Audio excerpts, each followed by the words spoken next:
More now on a headline story. Sovereign Wealth Fund, GIC, released its annual report earlier, and it shows the fund improving on real returns. To help analyze the fund's performance further, we have with us Song Seng Wun, an independent economist. Mr. Song, thanks very much for joining us this evening.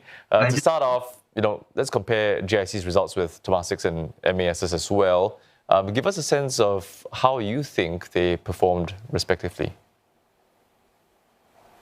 Well, we must remember that the three entities who are in charge of the reserve were set up for different purposes, and hence what they are measured on are also very different as well.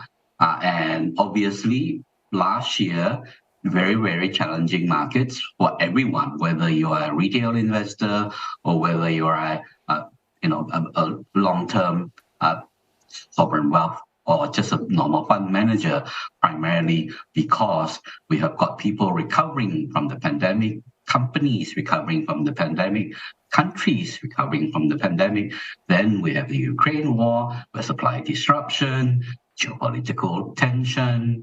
We have tightened regulatory regime oversight in key markets like China. So it's a very challenging period. Against that backdrop, we have obviously inflation worries that led to monetary policy tightening in most parts of the world. We saw interest rate hikes being tightened.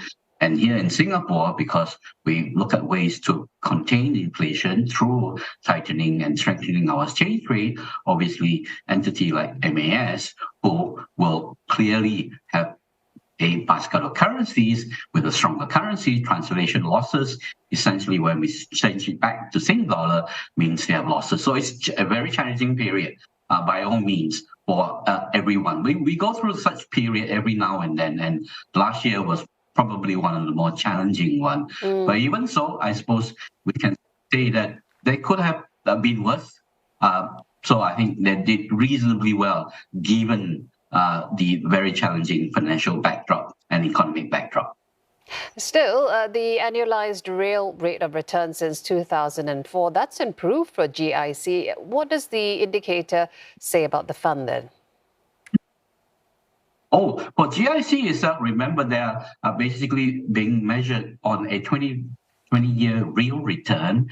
And if we look far back enough to that 20-year, we've got essentially the dot-com period, the crash dropping out. And so it's a match of that moving average of that 20-year. And indeed, it might look very good for now, but as we move forward, then it becomes more challenging. So even with the GIC last year on that 20-year real return, it looks good, but we clearly saw that in the last 5 years, given the very, very challenging period that we operated in, which obviously includes the start of a pandemic as well, big impact on financial assets around the world at that time because of the rise in inflation. So that will be a drag in the coming year as the lift from the recovery from the dot-com bubbles sort of fade off. So all these things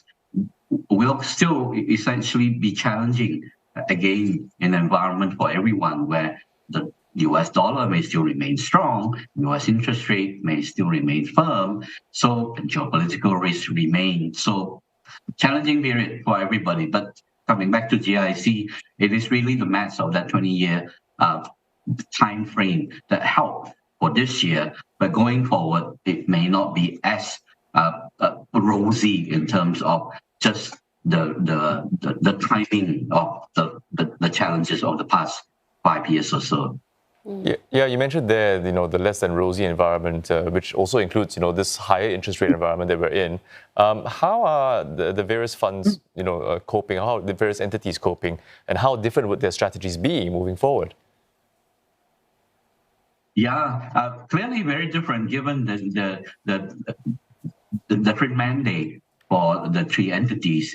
For obviously MAS itself is really about if inflation remains elevated, they need to keep the Sing dollar strong to keep imported inflation. If so, we may still have global interest rates staying firm and the Sing dollar staying firm, and that could still lead to translation losses. So a lot will really depends on how the Sing dollar, the inflation outlook going forward pans out. If we were to see inflation pulling back, that might be very easier. Then the Singapore monetary policy could turn to a more neutral stance. That will certainly be more useful from an M&S standpoint.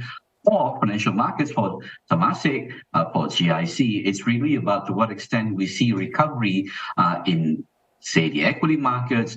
We see recovery in the bond market side. To what extent we see real estate, for instance, stabilizing now. So it is going to be that backdrop, which may still be challenging, but hopefully less volatility. And if we were to see, say, the big mainland Chinese economy stabilizing as efforts to sort of stimulate growth picks up steam going into next year, we could see, investment in China starting to contribute more positively in terms of return to either Temasek or GIC. Right.